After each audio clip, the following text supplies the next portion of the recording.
kasing distraction. They're making it seem as if the problem is Duterte Marcos, di ba? All this political circus that's going on.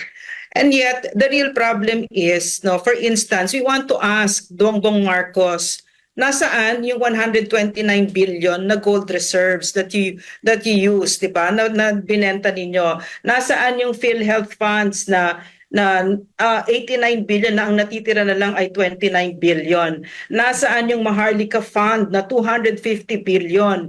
Yung GSIS na 62.5 billion, yung SSS na 62.5 billion, yung Land Bank na 62.5 billion. And recently lang, no, I found out, although this happened quite a while already, yung PDIC, Philippine Deposit Insurance Corporation, 117 billion kinuha at inilipat sa Department of Finance. Pera natin yon. Hindi yun pera ng gobyerno. Lahat yun yung nasa bangko natin na pera, kinuha at dinagay sa Department of Finance. Bakit? Pera natin yon. 'Di ba? So, yun ang mga pasagutin natin sa kanila. Wag na yung mga politiko sila eh. Tayo hindi man tayo politiko. The vast majority of Filipinos are just really we just want the prices to go down. We want you to serve us and we want you to stop stealing from us. Tumigil na kayo. So yun yung mga issues dito.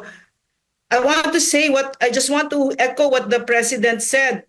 Si Inday, kaya niya yan. Kayang-kaya ni Inday kasi for one thing, she is on high ground. Ito mga ito, puro invento lang naman yan eh. Wala naman silang maibabato. 125 million confidential funds na na it's undergoing the COA process, di ba?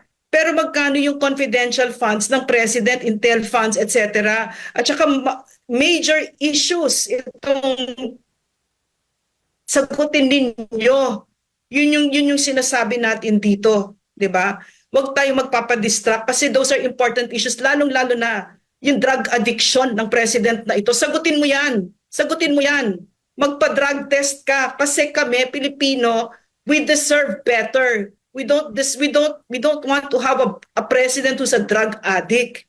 'Di ba? So that's it. That's what I want to say. No?